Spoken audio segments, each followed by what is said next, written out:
राकट देशा कणखर देशा दगडांच्या देशा, नाजुक देशा कोमल देशा फुलांचाही देशा, मंगल देशा पवित्र देशा महाराष्ट्र देशा। ऐसा महाराष्ट्र देश जिसका गुणगान कवियों ने तेज तर्रार बुनियादी पहाड़ों का, कभी नाजुक कोमल फूलों जैसा देश जो मंगल पवित्र श्रद्धा और भक्ति की धरोहर अपने आप में मिट्टी के कण कण में समाये हुए है, जिसमें बसा हुआ है हजारों श्रद्धालु भाविकों का एक तीर्थ क्षेत्र नासिक। प्रजावत्सल मर्यादा पुरुषोत्तम श्री राम और समर्थ रामदास स्वामी की चरणों की धूल से पावन मंगलमय वातावरण युक्त तीर्थ क्षेत्र नासिक। प्यासे की प्यास बुझाने वाली, सूरज की उगलती आग से सबको ठंडक देने वाली ब्रह्मगिरी की तनया, गौतम ऋषि की कन्या, महाराष्ट्र की दक्षिण गंगा जिसका नाम है गोदावरी, यहीं से तो बहती है। उसी की कृपा से यहां का प्रदेश सुजलाम सुफलाम और हरा भरा हो गया है। आदि शक्ति सप्तशृंगी माता का जागृत धाम जिसका नाम है सप्तशृंगगढ़, इसी नासिक इलाके में आता है। नासिक से कलवंद रास्ते से 36 मील दूर नांदुरी गांव है। ये पहाड़ी वनी का डोंगर नाम से प्रसिद्ध है, इसीलिए बोली भाषा में वनी की देवी सप्तशृंगी माता नाम से जानी जाती है।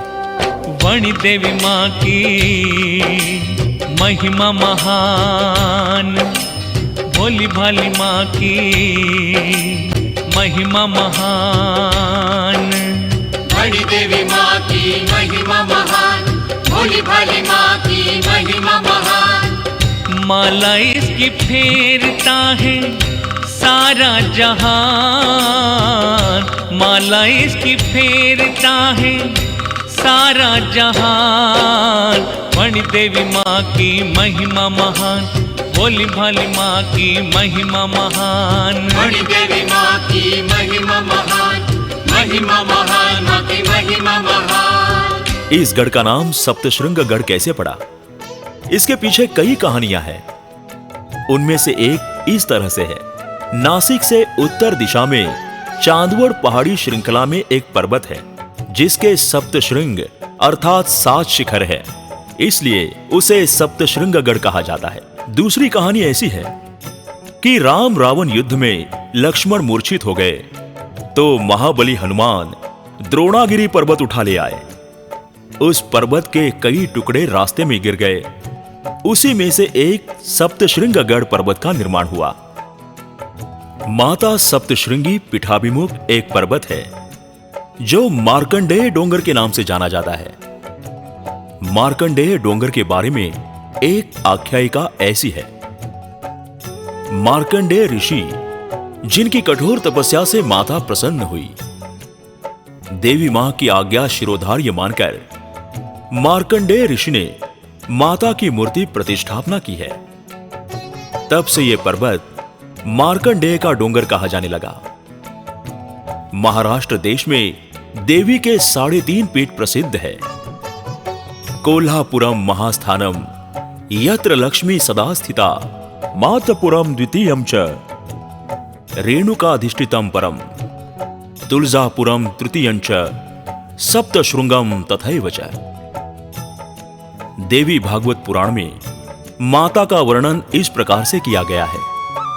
3.5 शक्तिपीठों में से कोल्हापुर की महालक्ष्मी सबसे प्राचीन शक्तिपीठ है।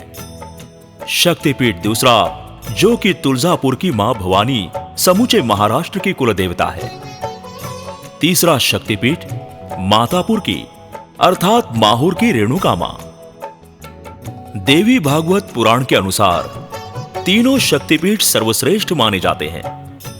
इन 3 शक्तिपीठों के सिवाय और एक उतना ही पवित्र और श्रेष्ठ समझा जाने वाला शक्तिपीठ है सप्तशृंग पीठ। यह शक्तिपीठ आधा माना जाता है। यहां की देवी मां को बड़े प्यार से वणी की देवी सप्तशृंगी माता कहा जाता है। ये वही स्थान है जहां त्रिगुणात्मक महाकाली, महालक्ष्मी और महासरस्वती प्रत्यक्ष ब्रह्मरूपेण धर्मपीठ ओंकार रूप में प्रतिष्ठित है। केवल महाराष्ट्र से ही नहीं, पूरे भारत से हजारों भक्तगण सप्तशृंग पीठ की उपासना करते हैं, इसके सामने नतमस्तक होते हैं। सप्तशृंगी माता जी का ये सच्चा दरबार, भक्ति भाव से आने वाला भव से उतरे पार। सप्तशृंगी माता जी का ये सच्चा दरबार, भक्ति भाव से आने वाला भव से उतरे पार। यहाँ सिर जो झुकाता है, यहाँ सिर जो झुकाता है, वणी देवी माँ की दया से सुख शांति पाता है। वणी देवी माँ की दया से सुख शांति पाता है। शक्ति की उपासना तो मानव के इतिहास में अति प्राचीन काल से चली आ रही है। दृश्य सृष्टि में जिन शक्तियों का आकलन मानव के पल्ले नहीं पड़ा, उसे उसने पवित्र श्रद्धा भक्ति के साथ दैवी रूप देकर उपासना करने लगा। या देवी सर्वभूतेषु शक्ति रूपेण संस्थिता नमस्तस्यै नमस्तस्यै नमस्तस्यै नमो नमः। इसी प्रेरणा से देवी मां के सामने नतमस्तक हो गया। इस शक्ति का स्वरूप अत्यंत विराट है, जिसकी आंखें जैसे चंद्र सूर्य, हरित सृष्टि का दिव्यांतर जिसका पहराव है, कदम कदम पर नव जीवन का विश्वास देने वाली, कभी स्व कर्तव्य की कठोर अनुभूति देने वाली, तो कभी वात्सल्य सिंधु, कभी उग्र रूप धारण करने वाली रणचंडिका, ये आदि शक्ति अनेक रूपों में प्रकट होती है। इस कारणवश आज के विज्ञान युग में भी शक्ति की उपासना संजीवक और समर्थ प्रतीत होती है। विश्व सृजनता के पीछे बीज क्षेत्र नियमानुसार कोई ना कोई जननी शक्ति होगी, ऐसा अनुभव मानव जाति को होने लगा।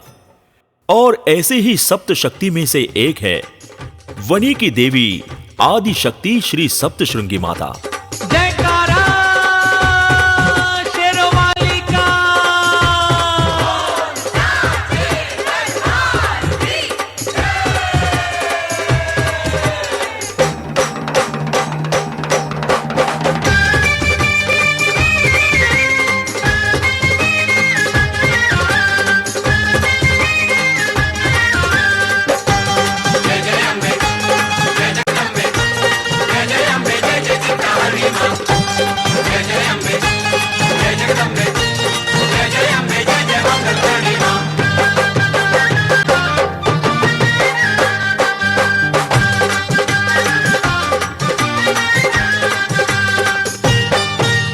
होती है मुराद पूरी मन की यहाँ,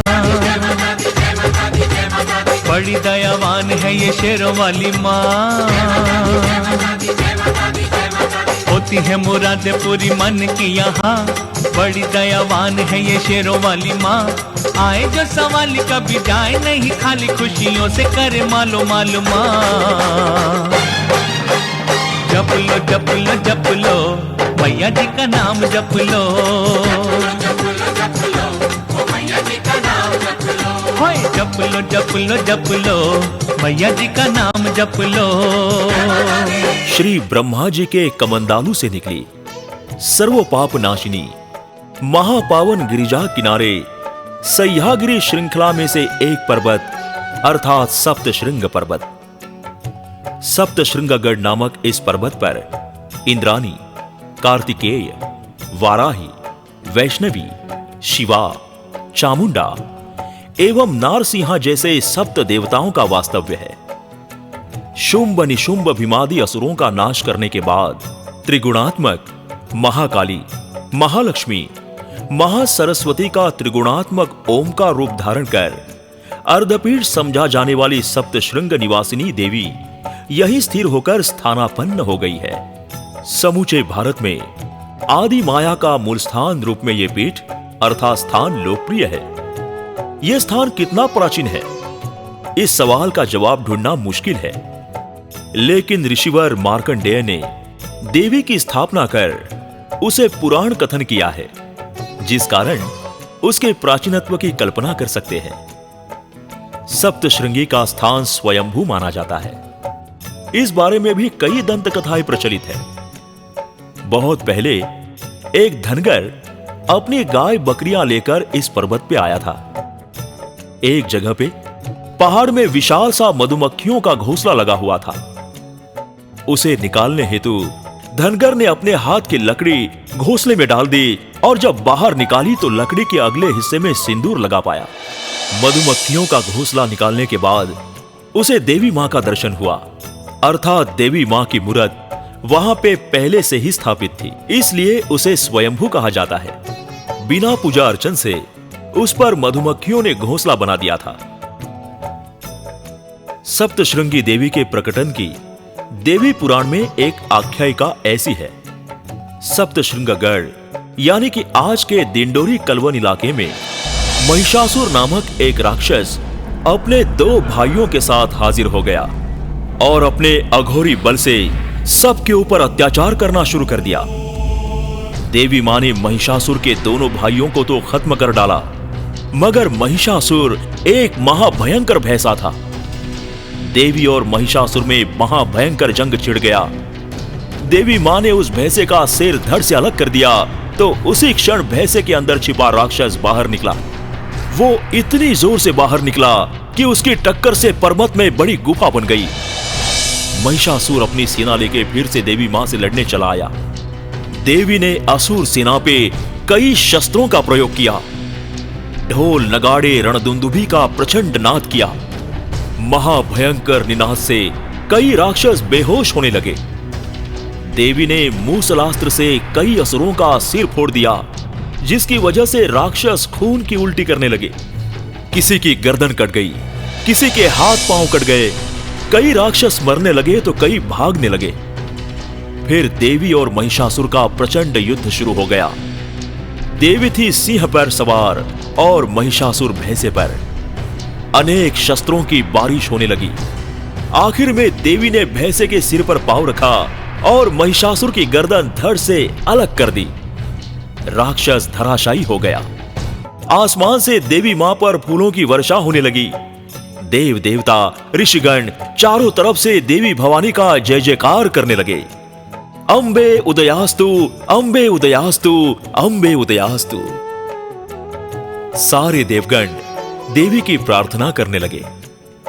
सर्व देवगण की संघ शक्ति रूपी हे देवी माते, हम तुम्हें वंदन करते हैं। सारा देवत्व समा लेने वाली हे देवी मां, हम तुम्हें नमस्कार करते हैं। जगत जननी, अशुभ नाशनी, तू पुण्यवान के घर की लक्ष्मी, दुष्टों के घर की बला, गुणीजनों के हृदय की बुद्धि देवी, सज्जनों के हृदय में श्रद्धा रूप, कलावंतों के मन मंदिर की लज्जा देवी, ऐसे कई रूप में तू अनुभूति देती है। हे देवी मां, तुम्हारा पराक्रम जिसका वर्णन करने हेतु हमारा शब्दकोश भी अधूरा पड़ता है।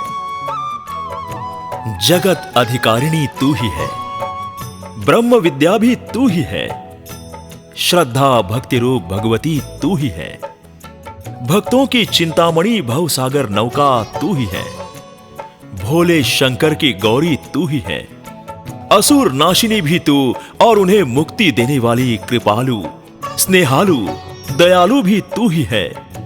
हे देवी, दया करो। देवगणों की स्तुति सुमनों से देवी मां प्रसन्न हो गई और उसने कहा, जो चाहो वरदान मांग लो।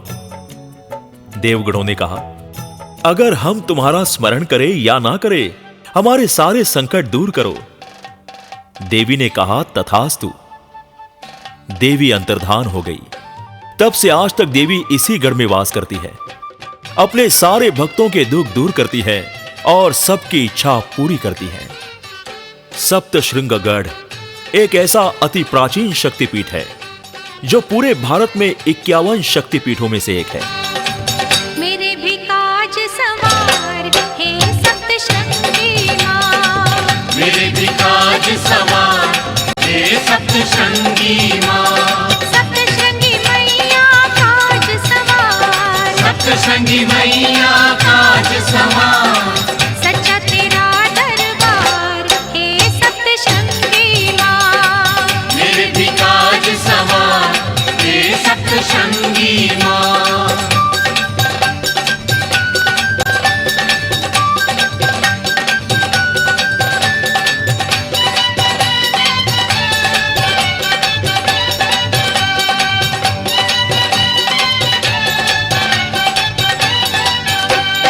करुणा की देवी तू 18 तेरे हाथ माँ, करुणा की देवी तू 18 तेरे हाथ माँ। एक भी हिला तो मेरी बन जाएगी बात माँ। एक भी हिला तो मेरी बन जाएगी बात माँ।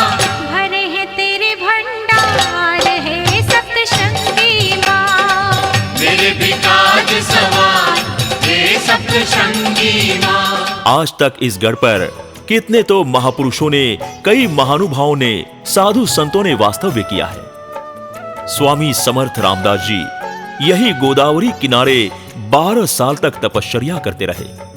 त्र्यंबक राजा की बालबोधि से प्रभावित होकर खुद त्र्यंबक राजा इसी सप्तशृंगी देवी के दर्शन करने गढ़ पर पधारे थे। ज्वालामुखी ते अंबिके सप्तशृंगी चंडिके इन गजैते य कालिके रे रे रे रे।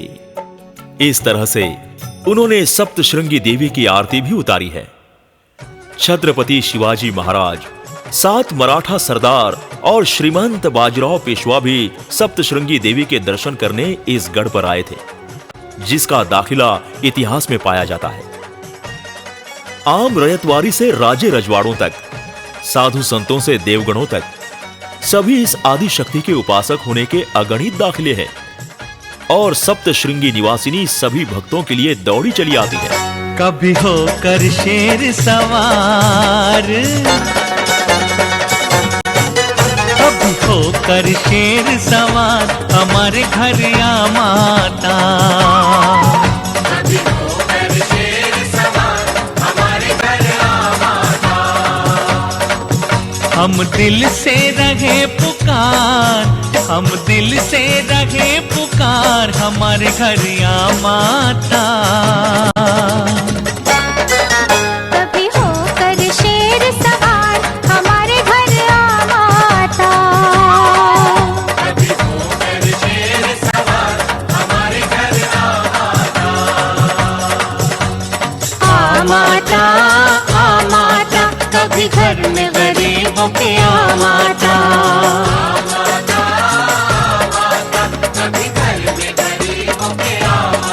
चैत्र और अश्विन महीने में जब जब माता के मेले लगते हैं, हजारों लाखों भक्तगण माता के दर्शन करने तीनों रास्तों से सप्तशृंगगढ़ पार करके चले आते हैं।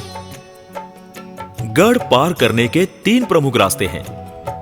पहला रास्ता वणी मार्ग, वणी गांव से 5 मील का सीधा रास्ता। फिर चढ़ने के लिए सीढ़ियां बनी हुई है। 2 सीढ़ियों के बीच में अंतर ज्यादा होने के कारण चढ़ने में मुश्किल पड़ता है। दूसरा रास्ता पिंपरी मार्ग, पर यह रास्ता बहुत ही मुश्किल है। इस रास्ते में कई पगडंडियां मिल जाती है, जिसकी वजह से पहली बार जाने वाला भटक सकता है। वैसे हाथोड़ा गांव से भी एक रास्ता है, पर सबसे सीधा और उत्तम रास्ता नांदुरी मार्ग से आता है। नांदुरी गांव नासिक से 36 मील दूर है। इस पर्वत की ऊंचाई तकरीबन 4659 फुट की है। यह पर्वत चौड़ाई में थोड़ा लंबा, मध्य भाग में अंतर वक्र और दोनों सिरे से ऊंचा भी है। नांदुरी गांव होकर गढ़ पार करने के लिए चौड़ी पगडंडी है। इस पगडंडी से 3 घाट चढ़कर आना पड़ता है। पहले घाट की चढ़ान थोड़ी मुश्किल है, जिसे चढ़ने की आदत नहीं होती। अच्छा खासा तंदुरुस्त आदमी भी थक जाता है, इसलिए इस घाट को रणतुंडी घाट कहा जाता है। बाकी बचे दोनों घाट बहुत ही सरल है। गढ़ पार करने के बाद पूरी थकान मिट जाती है। मन मंदिर में ज्योत जलाकर श्रद्धा और विश्वास की, हंसते हंसते चढ़ो पौड़ियां, फेर लो माला सास की।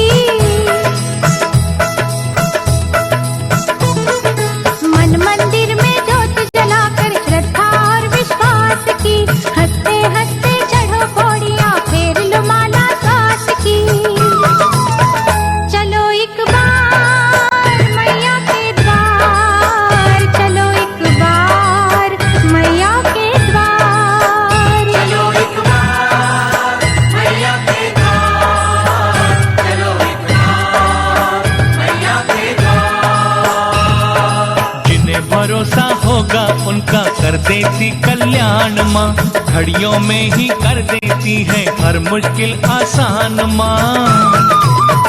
चलो एक बार मैया के द्वार, चलो एक बार मैया के द्वार। चलो एक बार मैया के द्वार, चलो एक बार मैया के द्वार। पहला घाट चढ़कर आने के बाद थोड़ी ही दूर पीने के पानी की व्यवस्था है। तकरीबन 1.5-2 घंटे में गढ़ पार हो जाता है। विशेषतः बाल बच्चे और भारी भरकम मोटे आदमी को चढ़ना बहुत कष्टदायक लगता है। पर आजकल गढ़ पार करने के लिए नांदुरी गांव से किराए पर डोली भी पाई जाती है। बड़ा और पक्का रास्ता बन जाने की वजह से बस या कार से सीधे ऊपर तक पहुंचा जा सकता है। गढ़ पार करने के बाद मध्य समतल पर 1200 लोक वस्ती के सप्तशृंग नामक छोटे से गांव में पहुंच जाते हैं। सप्तशृंग गढ़ पर पानी की कोई कमी नहीं है। यहां पर पीने लायक पानी से भरे काले पत्थर से बनाए गए छोटे बड़े 8 तालाब हैं। सरस्वती, लक्ष्मी, तांबुल, अंबालय, शीतला नाम के 5 छोटे तालाब और कालीकुंड, सूर्यकुंड एवं दत्तात्रेय कुंड नाम के 3 बड़े तालाब, कुल मिलाकर 8 तालाब हैं।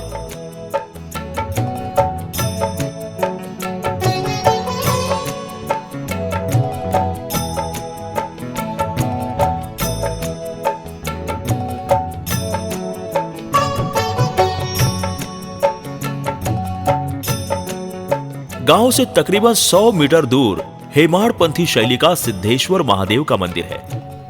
इस मंदिर के पास एक बड़ा तालाब है जो शिवालय तीर्थ नाम से जाना जाता है। यहीं पे सभी यात्री स्नान करते हैं। शिवालय कुंड में स्नान करना बड़ा पवित्र कर्म माना जाता है।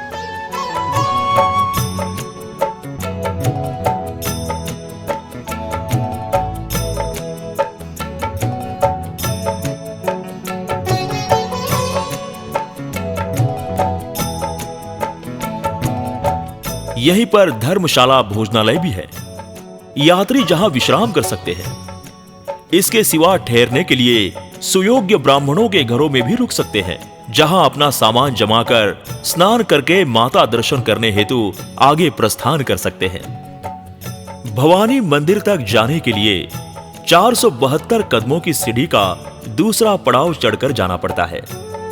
पेशवाई के एक सरदार खंडेराव दाभाड़े की धर्मपत्नी उमाबाई दाभाड़े देवी मां की भक्त थी। मध्य समतल से ऊपर चढ़ना विशेष दुर्गम था, इसीलिए साल 1410 में उमाबाई ने इन सीढ़ियों का निर्माण किया। ये सीढ़ियां नंगे पांव चढ़ना पड़ता है। बीच में श्री राम मंदिर है। इसे मराठी भाषा में रामाचा टप्पा कहा जाता है। इसके बाद पत्थर में तराशा हुआ कछुआ दिखाई देता है। इसे कासवाचा टप्पा कहा जाता है। थोड़े से आगे चले जाए तो एक बड़ा औदुंबर वृक्ष नजर आता है। औदुंबर के पूरब दिशा में 30 फुट दूर ब्रह्मचारी मच्छिंद्रनाथ की समाधि है। सारी सीढ़ियां चढ़ जाने के बाद मंदिर में पहुंच जाते हैं और फिर भक्तगणों की उत्कट भावनाओं का दरवाजा धीरे धीरे खुल जाता है। दरवाजा खुलते ही सामने दिखता है देवी माता का तेजस्वी रूप। जय मां, जय मां, जय मां, जय मां। हमें भक्ति का दान तू दे। जय मां दुर्गे, जय मां अम्बे।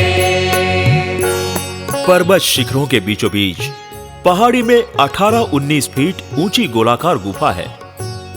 गुफा के अंदर गहराई में नक्काशी वाली मखर बनाई गई है। इसी मखर में श्री सप्तशृंगी देवी मां की 8 फुट ऊंची भव्य मूर्ति तराशी हुई है। मूर्ति अति भव्य, शेंदूर विलेपित, उग्र और रक्तवर्णिम है। देवी माता की पूजा करने के लिए ऊंची सीढ़ी लगानी पड़ती है। भव्य दिव्यता तो देवी का वैशिष्ट्य है ही, वैसे ही उसके 18 हाथ, जो कि पूरी तरह से नजर में आने वाली बात है।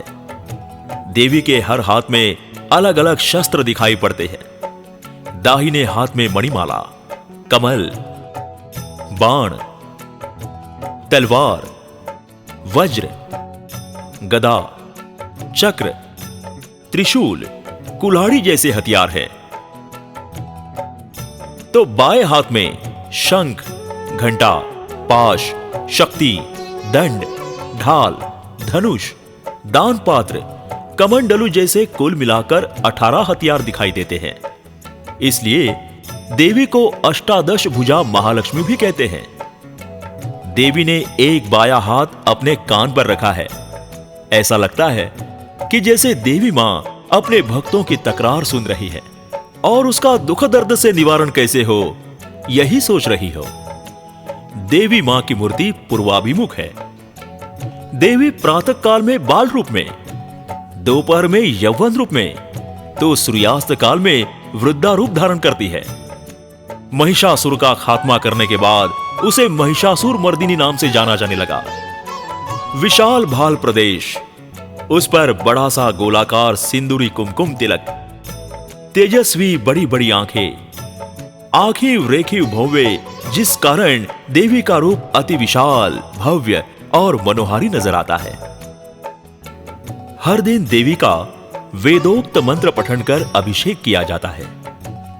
अभिषेक कराने के लिए सप्तशृंग गांव से 450 सीढ़ियां चढ़कर पानी लाने का काम पुजारियों को सौंपा गया है और मंदिर के पुजारी भी शुचिर्भूत होकर देवी मां की सेवा नित्य नियम से किया करते हैं। अभिषेक संपन्न होने के बाद देवी को नखशिखांत सिंदूर लेपन किया जाता है। पलके और भौवे रंग रेखित कर गोलाकार कुमकुम तिलक सजाया जाता है। कुमकुम तिलक रोज अलग अलग रंगों का होता है। बाद में देवी मां के तन पे चोली, कमर पे साड़ी और सर पे मुकुट चढ़ाया जाता है। वस्त्रालंकार से सज धज कर देवी मां मुझको ही देखकर मंद स्मित कर रही हैं, ऐसे दर्शनार्थी भक्तों को अनुभूति होती है। हर दिन देवी का महानैवेद्य होता है। नंदादीप अविरत प्रज्वलित रहता है। वाद्य यंत्रों के साथ देवी मां की त्रिकाल आरती उतारी जाती है।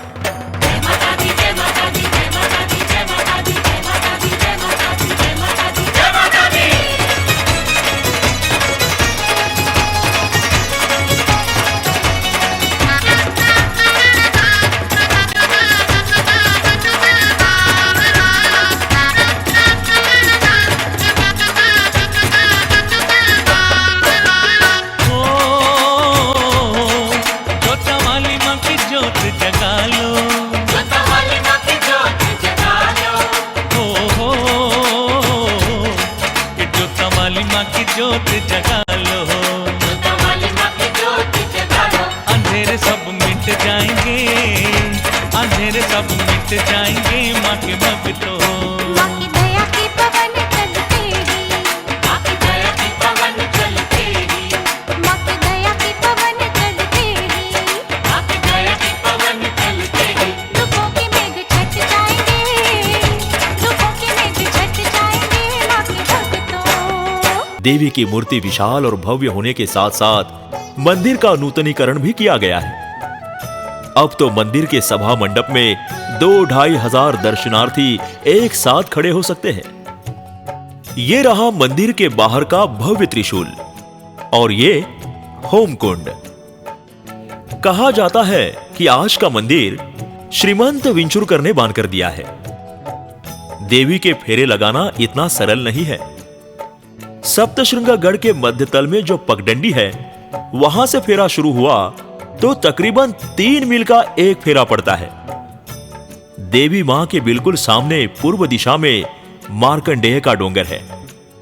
सुबह सुबह से इस पर्वत से आती हुई सूरज की किरणें सीधे देवी मां की मूर्ति पर बिखर जाती है। सबसे पहले तो सूरज की पहली किरणों से देवी मां का प्रथम अभिषेक हो जाता है और बाद में रोज की दिनचर्या शुरू हो जाती है।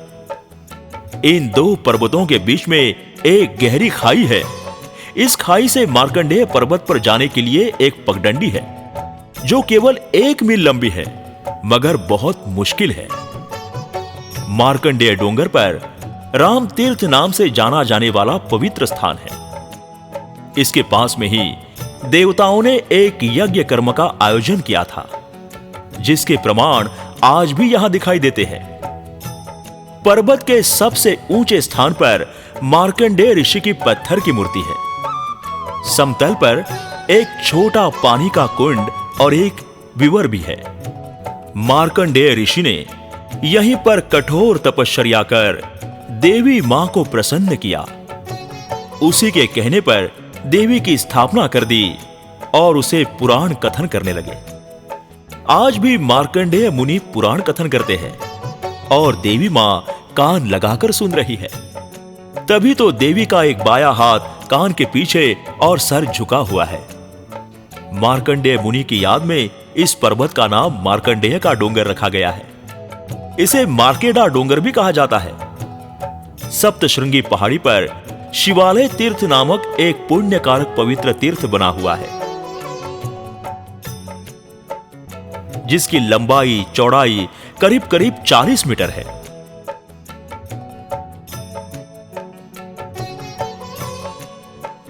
यहां पर जो भी कोई स्नान करके श्राद्ध तर्पण कर पिंड दान करेगा, वो अपने पितरों संग जगदम्ब स्वरूप हो जाएगा, ऐसी भावना है। शिवालय तीर्थ भागीरथी, गोदावरी, नर्मदा जैसे तीर्थों समान होने की वजह से अत्यंत पवित्र एवं अक्षय सौख्यदायक है। ये जलकुंड सनकादि ऋषियों के नित्य स्नानादि कर्मों की नियमितताओं से और भी पवित्र हो गया है। माध्याह्न काल में ब्रह्मा, विष्णु, महेश भी स्नान संध्या तर्पण आदि विधि किया करते हैं। मान्यता तो यही है। शिवालय तीर्थ से थोड़ी दूरी पर 1200 फुट गहरी खाई है, जिसे सती कड़ा या शीत कड़ा नाम से जाना जाता है। एक बांझ औरत ने इसी देवी से मन्नत मांग ली थी कि अगर उसे पुत्र लाभ हुआ तो देवी मां के चरणों में रखेगी। उसकी मन्नत पूरी हो गई और उस औरत ने अपना वचन निभाया। तभी से इस खाई का नाम सती कड़ा या शीत कड़ा हो गया। गढ़ पार करने वाले सबके लिए यह स्थान देखने लायक मालूम पड़ता है। इस पहाड़ी के ऊपर की तरफ हवा बहुत तेज बहती है। सामने गहरी खाई देखकर कईयों को चक्कर आ जाती है। अगर यहां का नजारा देखना हो तो जमीन पर लेटकर देखा जा सकता है। आज की तारीख में संस्थान की तरफ से पहाड़ी के ऊपर का हिस्सा बाड़ लगाकर बंदिस्त कर दिया गया है। इस पहाड़ी को पवित्र मानकर इसका दर्शन करते हैं। सप्तशृंगी देवी के पिछले हिस्से में एक अष्टकोनी जलकुंड बना हुआ है, जिसका जल रंग ताम्रवर्णी है। ऐसा माना जाता है कि देवी मां ने पान खाकर कुछ हिस्सा इस स्थान पर फेंक दिया था, इसलिए इस जलकुंड का पानी और जमीन लाल रंग की हो गई है। इसीलिए इसे तांबुल तीर्थ कहा जाता है। साल में 2 बार सप्तशृंगी देवी का मेला लग जाता है। चैत्र शुद्ध पूर्णिमा और अश्विन माह का नवरात्र उत्सव, इन 2 मेले में हजारों भक्तगण देवी का दर्शन करने चले आते हैं। चैत्र पूर्णिमा मेले में खासकर खानदेश इलाके से भक्तगणों की संख्या ज्यादा होती है। नवरात्रि में घट स्थापना से तकरीबन 15 दिनों तक सप्तशृंगी देवी का मेला लग जाता है। इस मेले में देवी दर्शन के लिए 5-5.5 लाख की भीड़ मंदिर में हाजिरी लगाती है। कई प्रकार की दुकानें लग जाती है। खरीद फरोख्त का झमेला सजता है। देवी मां के जयकारे से सारा इलाका झूम जाता है। भर लो झोलियां, भर लो झोलियां, आके भर लो झोलियां, भर लो झोलियां, आके भर लो झोलियां। सागर करुणा का उमड़ा नियारा है, सागर करुणा का उमड़ा नियारा है। महादाती ने सबको पुकारा है, महादाती ने सबको पुकारा है, महादाती ने सबको पुकारा है। भर लो झोलियां, भर लो झोलियां, आके भर लो झोलियां। भर लो झोलियां, आके भर लो झोलियां। कई लोग मन्नत पूरी होने पर अपना देवी माँ को दिया हुआ वचन निभाने चले आते हैं। देवी को अर्पित साड़ियों का, नारियलों का अंबार लग जाता है। कई भक्तों के बदन में देवी मां संचारित हो जाती है। श्रद्धालु उन्हें कई सवाल करते हैं। देवी के चरणों में अर्पित कुमकुम का बड़ा ही सम्मान होता है। उसे पाने के लिए भक्तों की भारी भीड़ लग जाती है। ध्वजारोपण से मेले का समापन हो जाता है। देवी के शिखर में ध्वजारोपण किया जाता है, मगर शिखर पर चढ़ने के लिए कोई रास्ता नहीं है। सिर्फ एक शूल के आकार की ऊंची और पतली सी चोटी है। कहते हैं इसी चोटी पर देवी मां का मूल पीठ है। चैत्र पूनम को इसी चोटी पर निशान चढ़ाने का कार्यक्रम बड़ा महत्वपूर्ण माना जाता है। ध्वजारोपण करने का बहुमान उसी इलाके के बाशिंदे दरेगांव के पाटिल घराने में वंश परंपरागत तरीके से चला आया है। लेजिम, ढोल, ताशे, नगाड़ों के साथ नाचते गाते हजारों श्रद्धालु इस मेले में शामिल हो जाते हैं। आखिर में बैंड बाजे के साथ ध्वज मंदिर के पास लाया जाता है। चैत्र पूनम की रात में एक आदमी ऊपर चढ़ जाता है और पौ फटते ही ध्वज लहराकर चला आता है। देवी मां की कृपा से ही वो ऐसा कर सकता है। ध्वजारोपण करने के बाद विशिष्ट प्रकार की घास प्रसाद के रूप में ले आता है। फिर ये प्रसाद भक्तों में बांटा जाता है और मेले का समापन हो जाता है। भाविक श्रद्धालु भारी मन से अपने अपने घर लौटने लगता है। पैर उठाना मुश्किल हो जाता है। बार बार मन पीछे मुड़ मुड़कर मंदिर की तरफ देखने लगता है।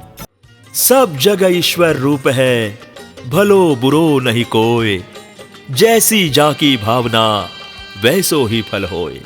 चिंता हर ले झोलियां भर दे, चिंता हर ले झोलियां भर दे, हमें तुम्हारा आसरा, हमें तुम्हारा आसरा। आस न टूटे भाग्य न रूठे, आस न टूटे भाग्य न रूठे, हमें तुम्हारा आसरा, हमें तुम्हारा आसरा। अब तो मैया नजर दया की कर भी दे, बड़े ही तूफान झेले सुख का वर भी दे। ओ मैया बड़े ही तूफान झेले सुख का वर भी दे। इसी न्याय से आज भी मां जगदम्बा श्रद्धालु भक्तों की मनोकामना पूरी करने हेतु सबकी राह निहारती है। वही तो भयमुक्त सुखदायिनी सर्व मंगला शुभदा वरदा है। देवी मां के दर्शन करने सभी भक्तों को नासिक होकर ही आना पड़ता है। सप्तशृंगगढ़ नांदुरी गांव के पास ही है। नासिक से सप्तशृंगगढ़ तकरीबन 65 किलोमीटर दूरी पर है। यहां आने के लिए महाराष्ट्र स्टेट ट्रांसपोर्ट कॉरपोरेशन की नियमित बस आराम गाड़ी मिल सकती है। पैदल चलने वाले भक्तों के लिए नांदुरी से सप्तशृंगगढ़ का रास्ता 5 किलोमीटर का है और अभी अभी नांदुरी से सप्तशृंगगढ़ जो नया रास्ता बना हुआ है वो 10 किलोमीटर का है। यहां से छोटी बसेस की खास व्यवस्था भी है। गढ़ के ऊपर देवी संस्थान की तरफ से निवासी धर्मशाला का निर्माण भी कर दिया गया है, जिसमें 60 कमरे और यात्रियों के निवास हेतु विशाल सभागृह भी है। संस्थान ने नाम मात्र शुल्क में भोजन व्यवस्था भी कर रखी है। सर्व मंगल मांगल्ये शिवे सर्वार्थ साधिके शरण्ये त्र्यंबके गौरी नारायणी नमोस्तुते। पहाड़ी पर देवी मां के मंदिर तक पहुंचने के लिए 472 कदमों की लंबी सीढ़ी है। पहाड़ी का दुर्गम रास्ता और ये 472 कदमों की सीढ़ी बाल बच्चे, बड़े बूढ़े बड़ी श्रद्धा से, खुशी से और उत्साहित होकर चढ़ते हैं। इतनी मेहनत कर गढ़ पार करने के बाद थकान तो जैसे महसूस ही नहीं होती। शारीरिक कमजोरी और अपंग होने के बावजूद अपना अपंगत्व भूलकर कई लोग 472 कदमों की सीढ़ी बड़ी सहजता से पार कर जाते हैं। मूकम करोति वाचालम पंगुम लंघयते गिरिम यत्कृपातमहं वंदे परमानंद माधवम। भक्तों का विश्वास ही है कि मां सप्तशृंगी के कृपा प्रसाद से ही गूंगा बोलने लगता है, लंगड़ा दौड़ने लगता है। तभी तो आज के विज्ञान युग में भी ऐसे चमत्कार होते रहते हैं। वणी देवी माँ की महिमा महान, भोली भाली माँ की महिमा महान। बड़ी देवी माँ की महिमा महान, भोली भाली माँ की महिमा महान। माला इसकी फेरता है सारा जहान, माला इसकी फेरता है सारा जहान। वणी देवी माँ की महिमा महान, भोली भाली माँ की महिमा महान। बड़ी देवी माँ की महिमा महान, महिमा महान, माँ की महिमा महान। इस धरातल पर श्री जगदम्बा के 51 शक्तिपीठ है और सारे शक्ति के उपासकों को उसका लाभ भी हुआ है। इन शक्तिपीठों में से एक महाकाली, महालक्ष्मी, महासरस्वती, इन तीनों स्थानों का त्रिगुणात्मक साक्षात ब्रह्म स्वरूपिणी धर्मपीठ अर्थात सप्तशृंगगढ़ निवासिनी श्री सप्तशृंगी ही है। सप्तशृंगी देवी का अर्धपीठ होने के बावजूद पूरे महाराष्ट्र में इन 3 देवियों का जो दर्शन नहीं कर सकता, यहां आकर तीनों शक्ति का दर्शन इस शक्तिपीठ में कर सकता है। इन सीढ़ियों को पवित्र माना जाता है, इसलिए सीढ़ियों पे नारियल तोड़ना, हल्दी कुमकुम अर्पित करना, कर्पूर प्रज्वलित करना, साष्टांग नमस्कार करते जाना, ऐसे कई मन्नतों की वचन पूर्ति हो जाती है। श्री भगवती की पूजा करने के लिए देवी संस्थान ने कई सेवकों की नियुक्ति कर दी है। देवी मां की त्रिकाल पूजा यथा शास्त्र वेदोक्त मंत्रों से होती है। इसके सिवा दिन भर हजारों भक्तों की तरफ से पूजन अर्चन चलता ही रहता है। हफ्ते के 7 दिन बड़ी विविधताओं से देवी की पूजा होती है। हर दिन अलग अलग साड़ियां, 7 दिन के सप्तालंकार देवी परिधान करती है। सोने का सप्तपदी कंठहार जिसमें हीरे, मोती, पांचू जड़े होते हैं, सोने की बिंदी, मयूरपंखी नथनी, सोने का गंथन, मणि मंगल सूत्र, साथ में रौप्य मुकुट, कमरपट्टा, रुपेरी खड़ाऊ, चंदेरी गगरिया, अभिषेक पात्र, थाल कटोरी, राजदंड इत्यादि साधन सामग्री और कई गहने देवी मां के लिए बनाए गए हैं। देवी की त्रिकाल पूजा यथा शास्त्र वेदोक्त मंत्रों से होती है। घट स्थापना से दशहरा तक पूजा के विविध प्रकार होते हैं। नवमी के दिन देवी के समक्ष शतचंडी यज्ञ का आयोजन किया जाता है। उसी वक्त कहुरा काटकर यज्ञ का समापन हो जाता है। बाद में कोजागिरी पूर्णिमा की रात ठीक 12 बजे देवी मां की विशेष पूजा होती है।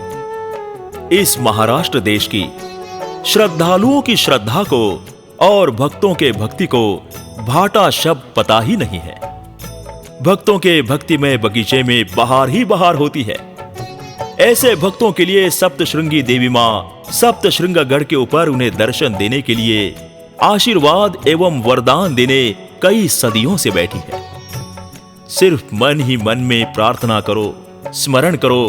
3.5 पीठों में से अर्धपीठ, जिसे हम श्रेष्ठ और पवित्र शक्तिपीठ मानते हैं, सप्तशृंग वासिनी सप्तशृंगी देवी शतकानुशत के महाराष्ट्र में स्थापित होकर उसका संरक्षण कर रही है। तू परम मुक्तिदा, तू अनंत वरदा, तू अमोघ शुभदा। तू परम मुक्तिदा, तू अनंत वरदा, तू अमोघ शुभदा।